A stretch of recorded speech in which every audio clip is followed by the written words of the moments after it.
Early June, 1967. The six-day war in the Middle East between Israel, Egypt, Jordan, and Syria is underway. A spy ship, very lightly armed, but bristling with antennae, steams into the Mediterranean to eavesdrop on the conflict. It is patrolling in international waters off the Egyptian coast. At 2 in the afternoon, on June the 8th, with the war reaching its climax, Israeli jets and motor torpedo boats launch an unprovoked attack on the ship. They drop napalm and strafe its decks with rockets, cannon fire, and armor-piercing rounds before trying to sink it with torpedoes.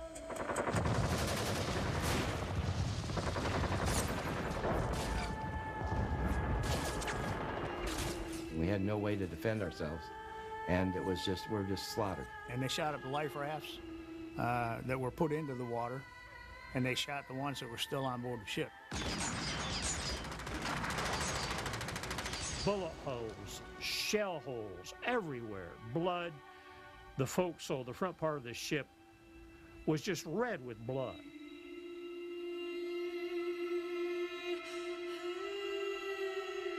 Throughout the attack, the ship flies the Stars and Stripes, the flag of Israel's closest ally, the United States of America. Its name, the USS Liberty, is freshly painted on its stern, and the bow carries the distinctive numbers of an American naval vessel. Out of a crew of just under 300, there were 34 killed and 172 injured in varying degrees to life-threatening, life-debilitating injuries. So that was more than 2/3 of the crew.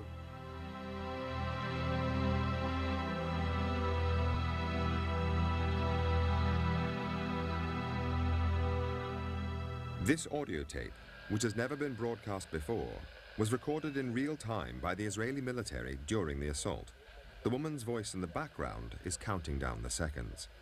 It proves that Israeli commanders knew all along that they were attacking an American ship.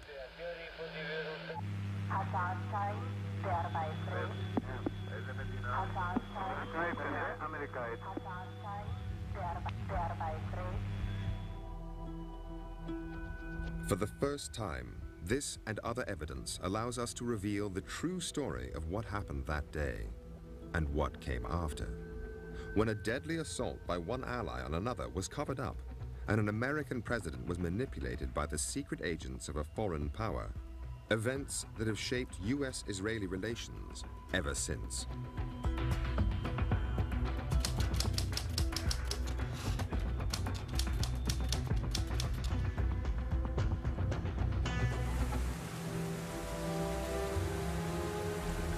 The United States Navy Memorial in Washington, D.C., June the 8th, 2014.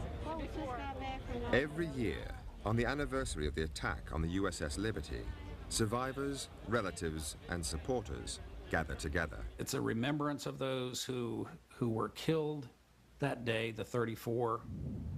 I'm Dave Lucas. I was in charge of the deck force. I was 25. My first child was born when I was one day out on that cruise. So as long as there are survivors and maybe children of survivors, I think this will probably be an annual event. And salute. Forward! The names of the 34 killed are read out. Oh! Jack Raper. Punctuated by the tolling of a Navy bell. David Marlborough. And the playing of taps, the traditional military funeral lament.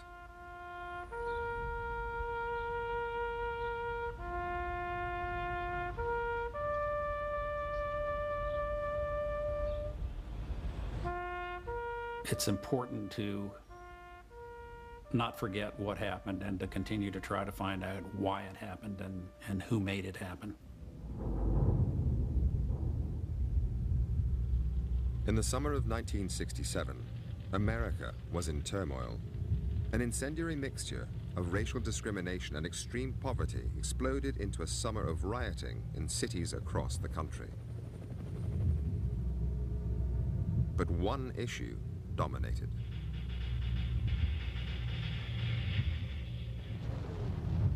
The Vietnam War.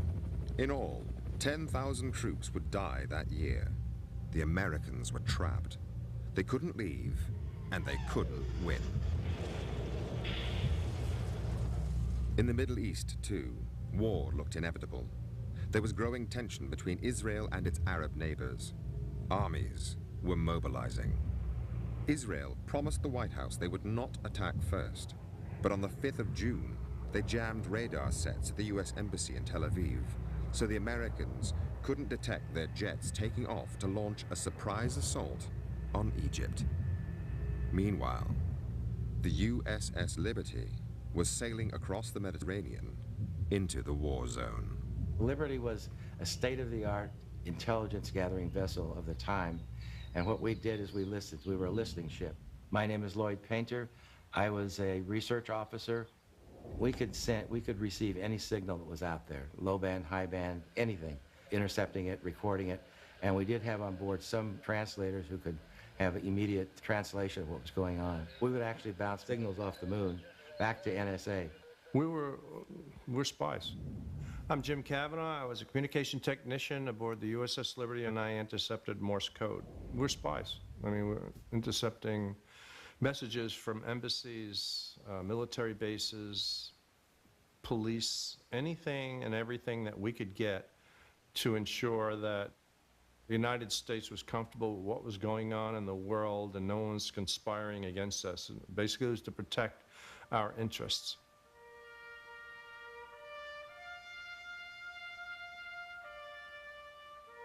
This was the Cold War. American President Lyndon Johnson knew that the Russians already had substantial military influence in Egypt.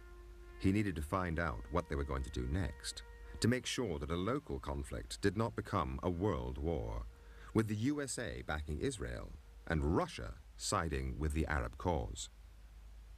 I was assigned as a Russian linguist aboard the ship. I'm Bryce Lockwood, United States Marine Corps, retired. The Israelis. Our primary purpose was to intercept communications of the Russian spy aircraft as it were at Alexandria, Egypt, and that was our job, was to find them. We were not targeted against the Israelis. Life was very relaxing. And one of the nice things about the Liberty is we had air conditioning because we had communications equipment, so we were cool in the hot days. It was a very laid-back, very clean ship. It was spotless. The morale was pretty high, I mean, very high. By the time the Liberty arrived off the coast of Egypt on the 8th of June, the war had just 2 days left to run. Israel had seized the old city of Jerusalem, the West Bank, and the Gaza Strip. Jordanian forces were beaten, and Egypt was conceding defeat. Only Syria held out. The airwaves were dead. The only voices we did get were those of Israeli or Hebrew was what we were hearing. My name is Bob Wilson. I worked for NSA on June the 8th, 1967, when what we were trying to monitor, find something coming from the direction of Egypt. There just was nothing. They owned the skies and the ground and everything. I don't think there was anything moving at that time that they didn't know about. I was listening to the chatter the night before. They knew it was an American ship that came into the area. They knew who we were. 5:15 a.m., first light. The ship's log recorded an Israeli photo reconnaissance plane flying over the Liberty. It was easily identifiable as a NOR Atlas aircraft, and those are photo reconnaissance aircraft. Israeli records obtained by Al Jazeera show that their reconnaissance plane reported the Liberty as an American spy ship, hull number GTR-5. Well, I was on the bridge. I'm John Scott. I was the damage control officer, and it circled the ship kind of in a broad circle and headed back towards Israel. Israeli planes then continued to fly over the Liberty all morning. And they would do half-moon passes over us, and we saw that they were Israeli. They were slowly lumbering over our ship, and we were waving at them, they were waving at us. They were sophisticated, almost as sophisticated as we were as far as surveillance and technology. They had everything. We supplied them with all the technology to this day. And I felt that we were in great shape because they knew who we were. They're our friends. We felt safe. Actually, it was a secure feeling to see them. There was one other thing which made the crew feel safe. We had an American flag flying the standard, and then we put up the holiday colors, which is a huge American flag. And it was a bright sunny day with the wind blowing, I don't know, 5 or 10 knots. The flag was unfurled. You could see it for miles. Meanwhile, Israeli military jets were on their way. On the real-time audio tape, obtained by Al Jazeera, at 1:53 p.m., the pilots asked their base control about the ship.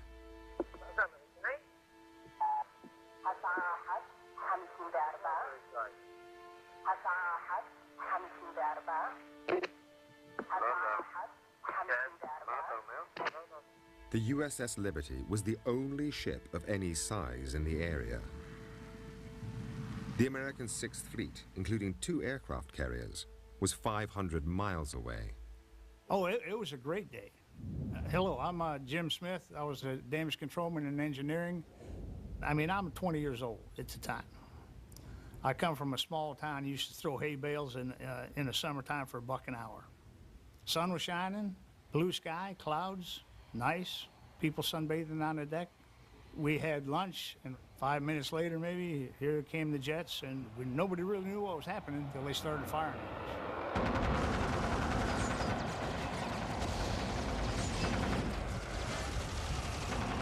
The captain said to me, alert the forward gun mounts, we're under attack. And I tried to raise the 2 sailors in the forward gun mounts. I looked out, and they were blown to pieces by the rocket. When the attack started and we realized that we needed help, we tried to communicate with the Sixth Fleet. They were jamming both our distress frequencies and our tactical frequencies. The tactical frequencies is all right, but the international distress frequencies is a violation of international law to jam them, and the Israelis were jamming them. And we could not get a signal across. Here's the question I have to ask. Who would know the frequencies other than an ally? And who was the ally in the war? It wasn't Egypt. It was Israel. They would know, and only they would know in this conflict, what our frequencies would be.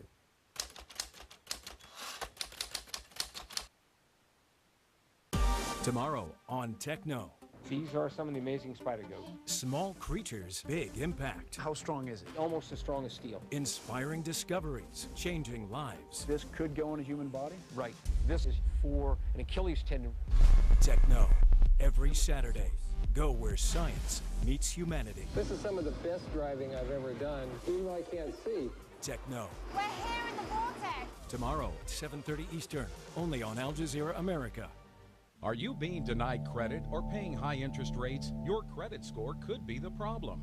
You need Credit Repair Pros, where we work directly with the credit bureaus and your creditors to challenge inaccurate information on your credit report to help you transform.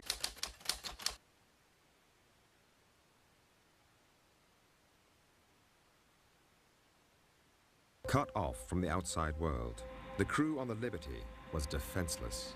We had 450 caliber machine guns on board that were basically there to repel any boarders that might come by, you know, a pirate situation. Certainly weren't designed to bring down jet aircraft that were hammering at us. But you can't shoot a jet going 600 miles an hour with a 50 caliber machine gun. It doesn't work. It was just a surreal scene. People who had been standing there earlier joking and laughing were now dead, dying, and with the walking dead and wounded. It was just unreal. Gasoline barrels stored on the deck of the ship burst into flames. The crew rushed to try to put out the fires. I was watching the aircraft as they circled around, and when they got to coming back towards the ship, I just holler at him, down. They'd fire and circle back around. We'd jump back up and keep fighting the fire. The rocket noise is horrendous. When a rocket explodes, you can't escape a rocket. I don't care where you go. What the crew didn't know was that at 2:03, the Israeli pilots were ordered to use a new, much deadlier weapon.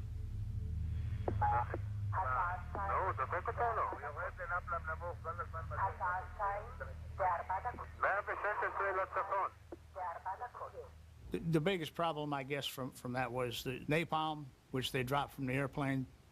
The napalm had burned, scorched almost the entire front part of the ship, the bridge area. The whole top side of the ship had been set on fire, and it was all charred. It was no longer navy gray. You have to stop the fires to stop the flooding to keep that ship afloat. that's your home. You got nowhere else to go. You can't pack up and go down the road because there is no down the road. Up above, the Israeli military argued about what should happen next and who should sink the Liberty.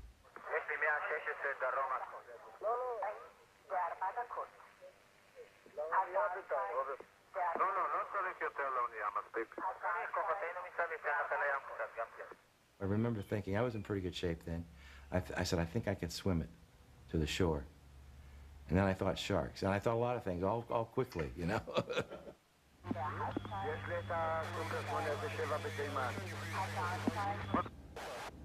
At 11 minutes past 2, with the Israeli jets running out of ammunition, the pilots were instructed to fly down and confirm the identity of the ship.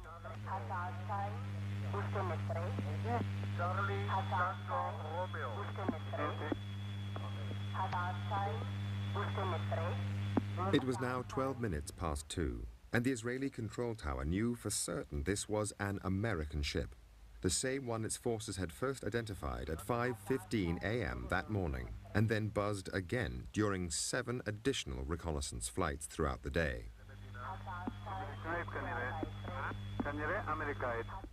The jets then pulled out, but 3 Israeli Navy motor torpedo boats were already on their way.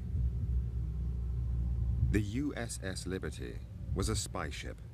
In the event of an attack, it was standard procedure for the spies on board to destroy everything, just in case it fell into enemy hands. Everyone was destroying material. Everyone was stripping information off of computers, ripping computers open, pulling information out. That's something you just don't want to hear aboard ship. You've done all this work, collected this intelligence and processed it, and now you have to destroy it. You just didn't want the enemy to get a hold of anything classified. At 2:35, the Israeli motorboats fired 5 torpedoes. 4 missed, but 1 hit.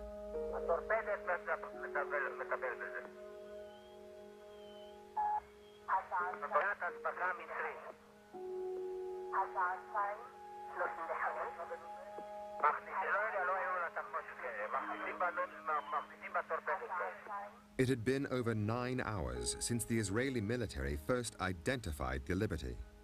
Israeli planes had flown over it repeatedly, and 20 minutes earlier, their control tower had confirmed it yet again as an American ship. 25 Americans were about to die in a single moment. This is what it looks like when a torpedo hits a ship the size of the Liberty.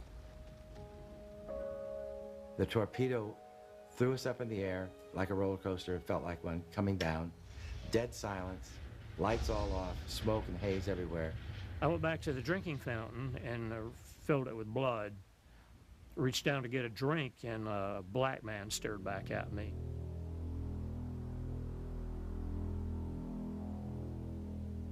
And when it fell back to get right, it just kept getting wrong. Kept sinking and sinking and sinking. We just waited, all of us waited, thinking that this was it.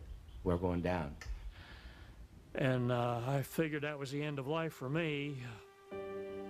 The torpedo had blown a huge hole in the hull, 39 feet by 24, killing 25 Americans in a single hit. The torpedo hit the room that I was in, and it was just luck. This guy died, this one lived, that guy died. It was how much shrapnel was coming in your direction. You know, the old-fashioned typewriters, I had the letter H sticking out of my left foot. I had, I don't know, 80 pieces of shrapnel in my lower extremities, and the place filled up with water that fast. Totally black, totally filled with powder and oil. It was like you were gagging, and you only had about 8 or 10 inches of space where you could catch a breath. The only way I could go in that direction was to drop down and swim underwater 4 or 5 strokes, come back up, and then frantically catch a breath and try to find something else to hold on to. I got pulled through the hatch and onto the deck. Others were not so lucky. My friend Ronnie Campbell had a desk right there. And I remember Ronnie saying, "You fellas can do what you want to, so I'm going to write a letter home." And he stuck a piece of paper in his his typewriter, and began typing, "Dear Eileen, you won't believe what's happening to us." And just seconds after that, the torpedo struck and killed both the two Marines, killed my friend Ronnie Campbell.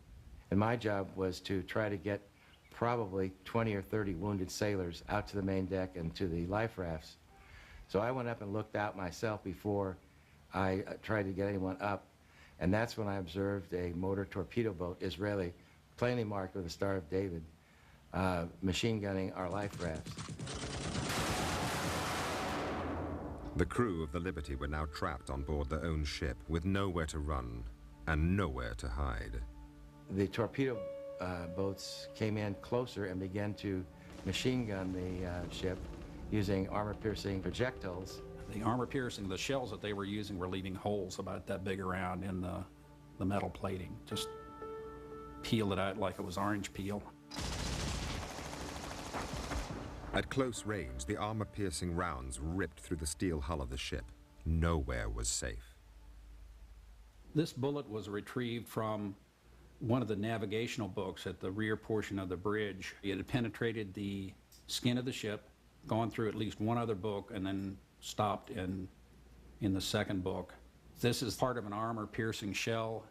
The outer portion or jacket makes the hole that this then goes through. And a bullet like this that hit Seaman Francis Brown and killed him. He died right on the spot, just fell to the floor dead. He was just barely 18.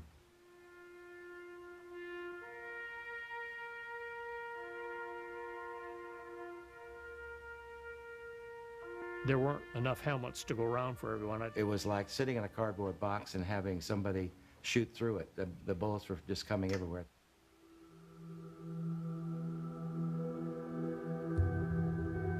Throughout the attack, the Liberty had been silent to the outside world. All its aerials were either smashed or jammed. We had one whip antenna which hadn't worked the entire cruise, and it had a bullet hole in it. One of the radiomen had taken a reel of coax cable and ran it from one of the transmitters back there to that whip antenna, and took some shrapnel in the process. He got out a mayday. Firefox, Firefox, this is Rock Star, Rock Star. Under attack by unidentified surface and naval air units, require immediate assistance. The American Sixth Fleet was 500 miles away and picked up the signal. So did the Israeli armed forces. The attack stopped shortly afterwards. The American aircraft carriers were in the middle of a nuclear weapons drill and had to rearm with conventional bombs before they could take off. Once the Israelis knew the US jets were in the air, they summoned the American naval attaché and told him there had been a terrible mistake. The American planes were recalled. As they returned, Israeli helicopters flew out to the Liberty. This one had some personnel from the Israeli government and the U.S. Naval Attaché. Dropped a brown paper sack on the deck in the forepart of the ship. Weighted down with an orange, had a business card in it. It landed right next to the severed leg of one of the deck personnel. And the note said,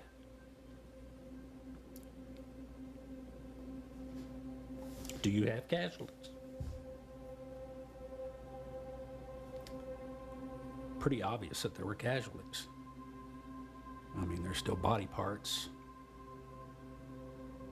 and blood streaming down the bulkheads.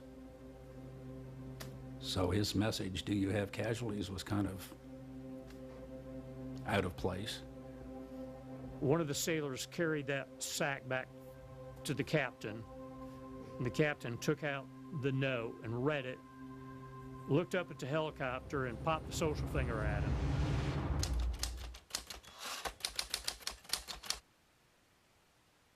Tomorrow, a brutal drug war. This here where the remains of 31 people were found. Thousands disappearing. A desperate search for answers.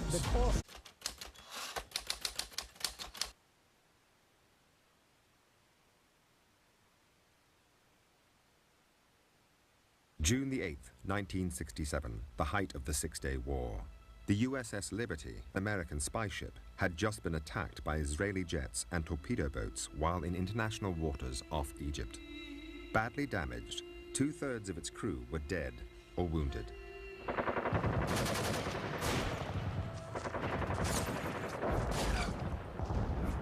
As soon as the news reached Washington, the attack on the Liberty instantly triggered a domestic political crisis.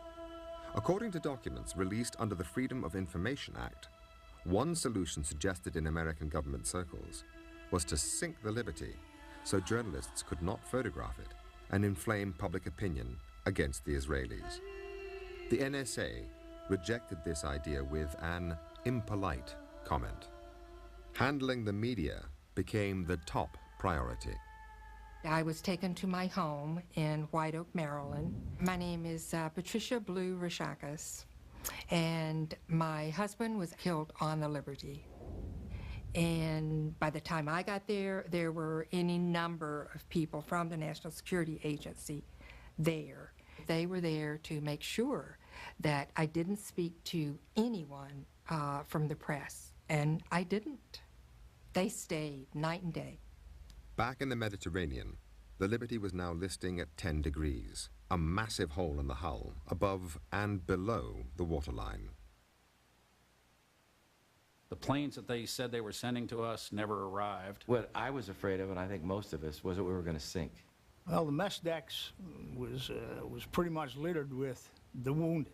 It looks like something out of a horror movie, with people standing around or lying, wounded and dead and stunned. The heads missing, parts of their bodies. The Liberty had only one doctor on board, with very limited medical resources. There was not a table that wasn't being used with a body on it, or a wounded body on it. The doctor fixed compound fractures and treated bullet and shrapnel wounds, while blood transfusions were given arm to arm. It was real bad. And the doctor said to him, "Do you want me to operate?" He says, "You're probably going to die if I do it, and you'll certainly die if I don't." And he said, "Go ahead, doctor." And so when the doctor operated, we held him as tight as we could. It was horrible pain, I'm sure, for him. And all of a sudden, he went limp, and he died right there. I don't want to ever see anything like that again.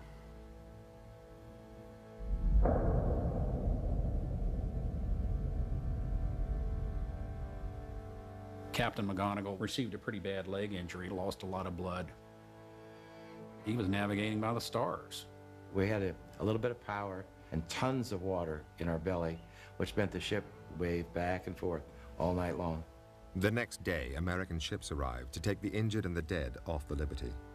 The American government now made sure that no journalists could get anywhere near the crew.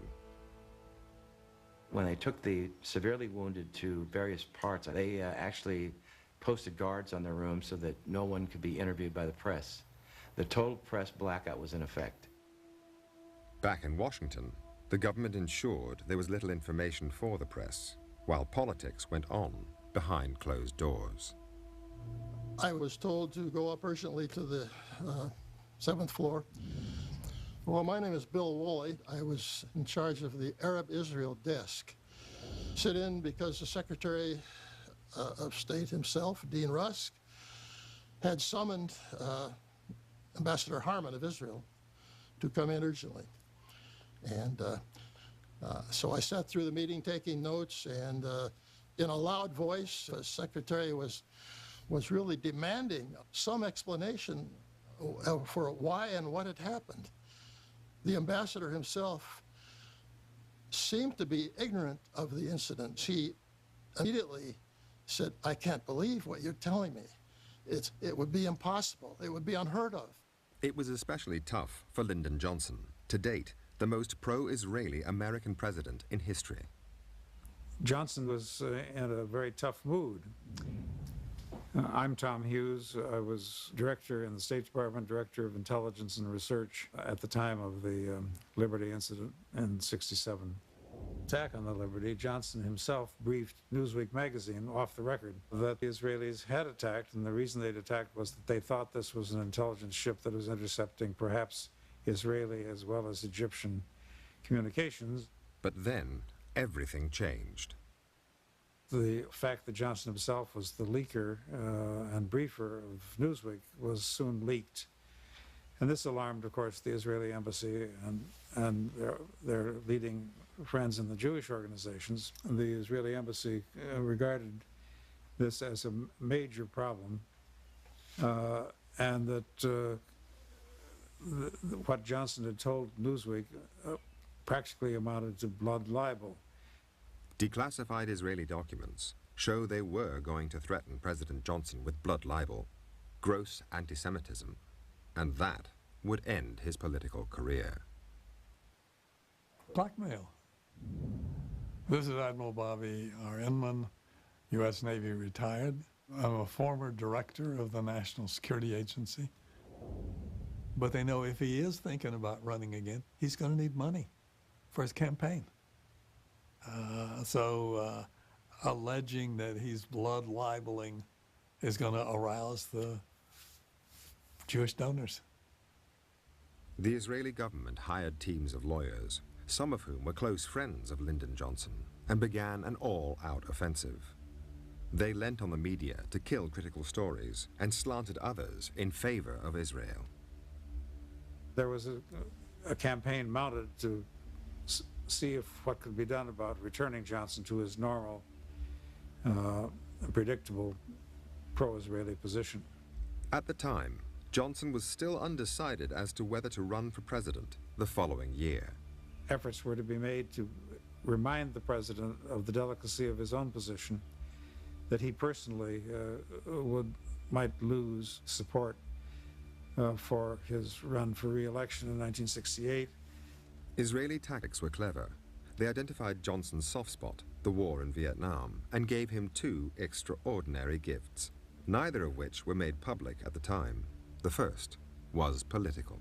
One of Johnson's complaints about Israel was that many of the Jewish organizations and the heads of leaders in the Jewish community were opposing him on Vietnam, and they were suddenly becoming more silent on Vietnam as the Liberty crisis moved. So he also knew that there was a move back in his favor if he was moderate on Israel.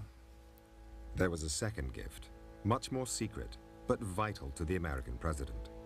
The dreadful death toll in Vietnam was dominating the domestic news agenda. The North Vietnamese had Russian surface-to-air missiles, which were bringing down American aircraft on a daily basis.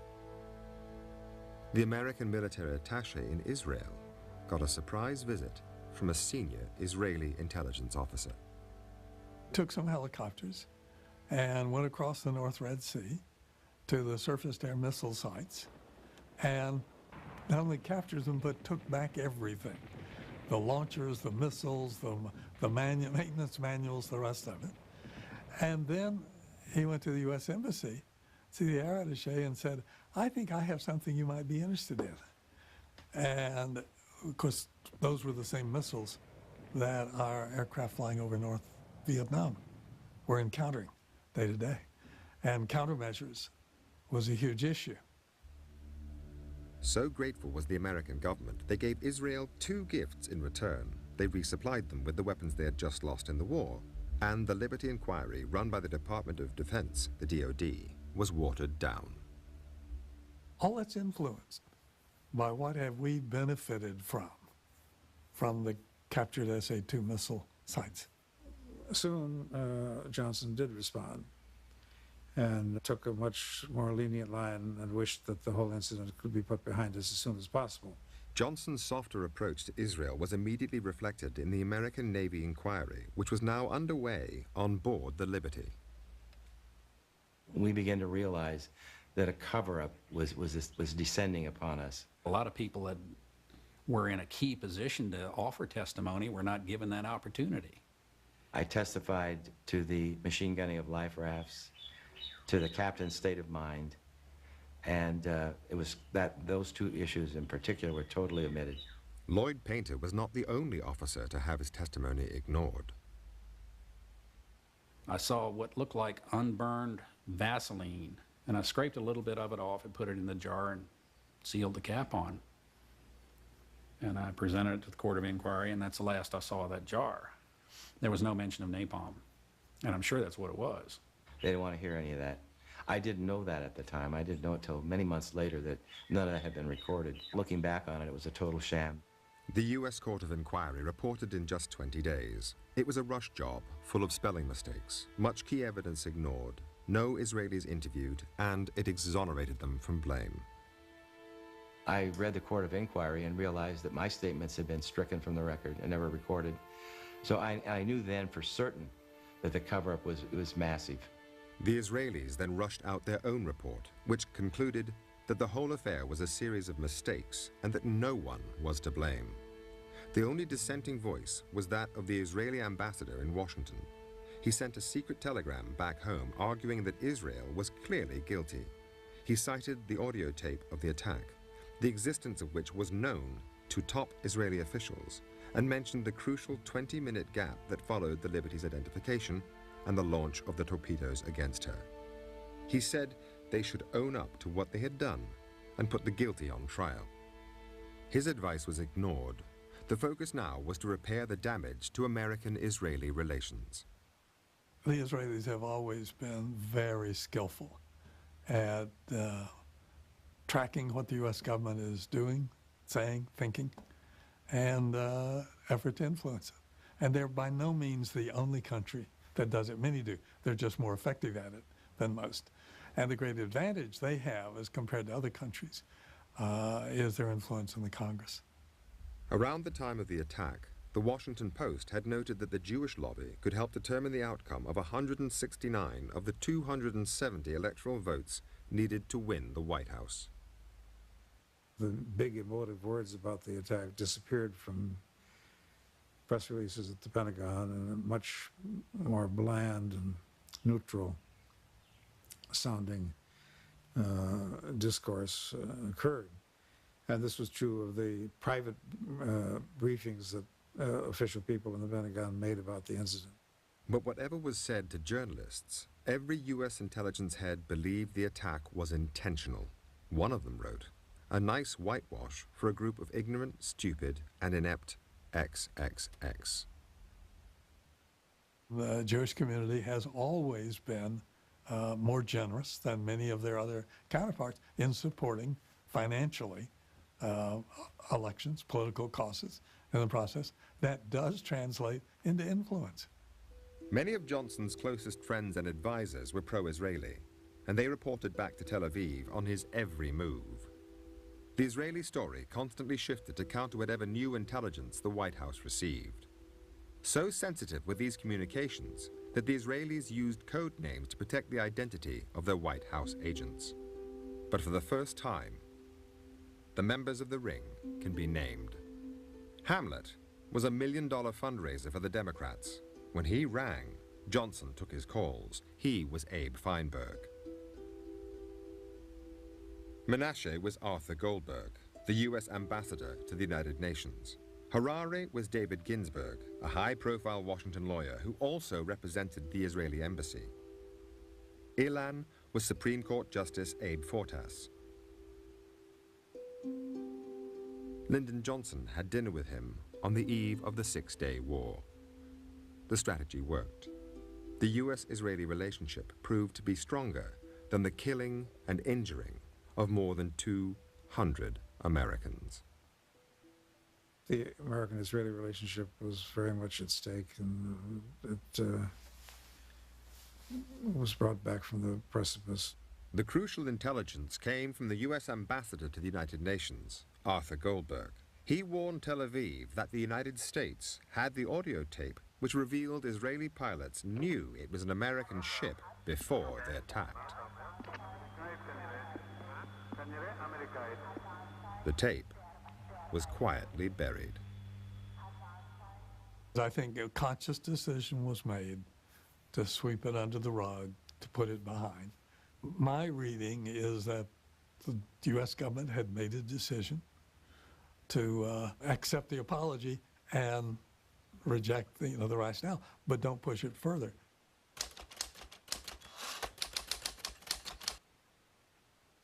Election Day. Stay with Al Jazeera America for live, in-depth coverage, focusing on the issues with expert analysis and updates from across the country. Midterm coverage that's serious, straightforward, and unbiased. Tuesday, 7 Eastern on Al Jazeera.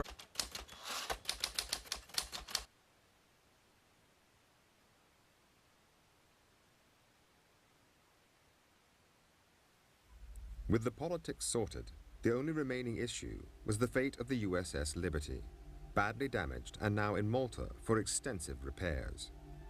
The torpedo hole was massive and was revealed to be much bigger once they got the ship into dry dock and drained it of water. The sealed compartment was a water-filled tomb, full of bodies, body parts, and top-secret equipment. You could smell death and you could smell oil. That's what I remember. As soon as the air hit the bodies, they began to deteriorate rapidly. You do what you have to do. They were your shipmates, still are. The Navy was more concerned with equipment parts than they were body parts. But when I went down, I knew that you couldn't separate the two. We had to start shoveling up the parts, 168 bags worth. Elsewhere, the makeup artists were getting to work. We were in the dry dock about 6 weeks. And 300 Maltese workers were working 2 shifts a day, and I think 7 days a week to try. They were cutting out the shell holes, welding plates over that, and fabricating metal to cover the torpedo hole. And then in one day, they painted the entire ship. We looked like nothing ever happened. We took it across the Atlantic. It was like being in a cemetery. But when we pulled into port, we looked good. This press and everything were there. And we looked like basically nothing really happened. So it was great for the press to downplay what really happened to us. While the survivors met the widows and friends, the 168 bags of body parts and top-secret equipment were quietly taken to an incinerator and burnt. A year later, and the Liberty Captain William McGonigal was given the Medal of Honor, America's highest award for gallantry. The tradition has always been that it is presented by the President in the White House. I look at these two gallant Marines and I see America. Captain McGonigal never heard words like these from his commander-in-chief. There was no television coverage for him as he received his medal in a quiet ceremony in the Navy Yard. President Johnson was just 4 miles away at the time. He stayed in the White House to hand out diplomas to school children. The reason was revealed in this internal memo, which advised President Johnson that due to the nature and sensitivity of these awards, they should be given by the Department of Defense, not by him. The advice was clear. No press release regarding them should be made. When I received my Purple Heart in a secret ceremony in the captain's office, I was admonished, threat of court-martial, don't ever tell anyone where you got this. Don't ever tell anyone how you got this medal. The following year, American aid to Israel increased 4-fold, and President Johnson agreed a treaty classified above top secret with Israel for the mutual exchange of intelligence, an arrangement which is still in place today, codenamed Stone Ruby.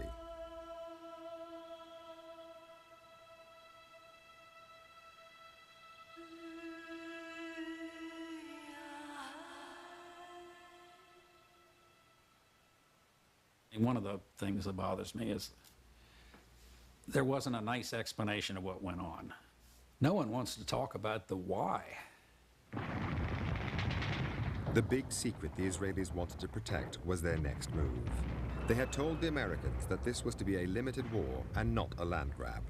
But on June 8, 1967, their forces were poised to attack and seize the Golan Heights and invade Syria, something they wished to keep from the White House until they'd done it.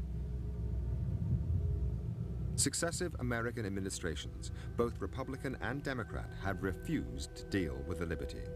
Even the issue of war crimes against unarmed Americans has never been addressed. There was a war crimes report filed by the Liberty Veterans Association to address the issues of such war crimes as firing on life rafts. That was never answered properly. I don't think it was answered, period. The people who were responsible for attacking the Liberty were, by and large, the military individuals in the war room. I don't know how many, 4, 8, 10. Those are the people who came up with the plan. Those are the individuals who were responsible for the attack. The pilots, the motor torpedo boat personnel, they were ordered. You don't follow orders, go to jail. So they have to follow through. It wasn't the Israeli people who ordered that attack. It wasn't the average Jewish person who ordered that attack. We really need to exonerate the average Jewish person, Israeli, from this and go towards those individuals who are responsible for the attack. No one was really willing to take this on. Not the State Department, the White House, not the Congress. It's in everybody's best interest to just let this go. And that's exactly what they did.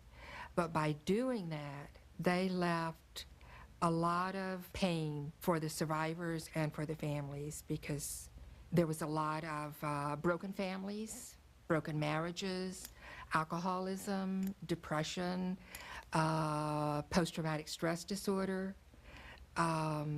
So those crew members suffered a lot, but so did the families. The hardest part was the reaction of our own government toward us. And we were actually, the fingers were pointed at us. And the Israelis they were never questioned as to why they did it. They only questioned us. The families still want answers from their government, which remains silent. For many, some memories never fade. We had a wonderful time just being together. I met Alan at a party. We spent a lot of time talking throughout the evening, and at the end of the evening, he said to me, "Are you busy tomorrow afternoon?" And I said, "Well, no." And he said, "Do you think we could get married?" Then I was told that he was among the dead. It was absolutely the worst moment of my life. There's not a day that doesn't go by where I don't think about those guys. I mean, I went through hell, but they left the earth.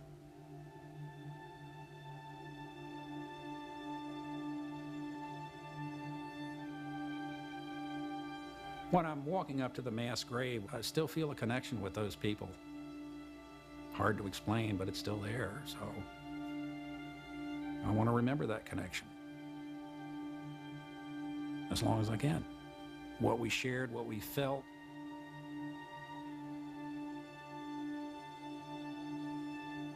It took 13 years of haggling before both sides finally agreed a compensation deal for the ship. By 1980, the bill plus interest was just over $17 million. Israel offered $6 million.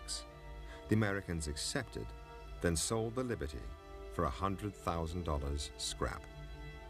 The settlement for the victims was quicker, but many are still unhappy with it today.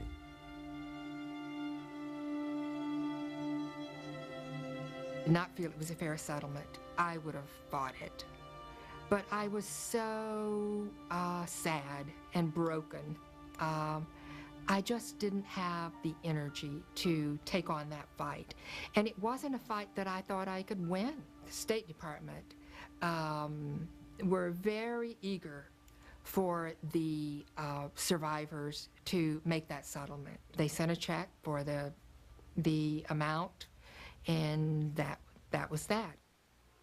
The American government came up with a formula for the Israelis to compensate the widows and children for their loss.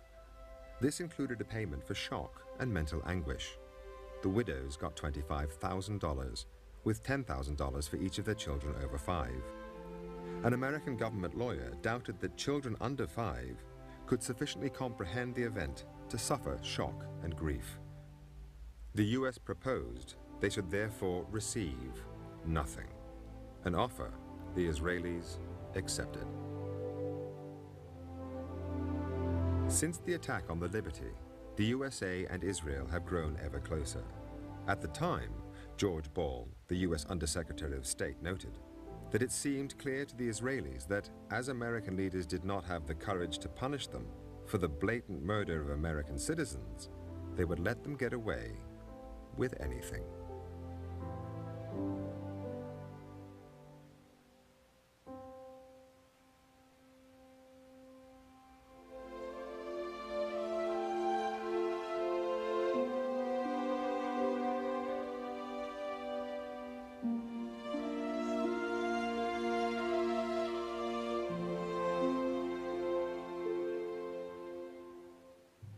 America Votes 2014 midterms.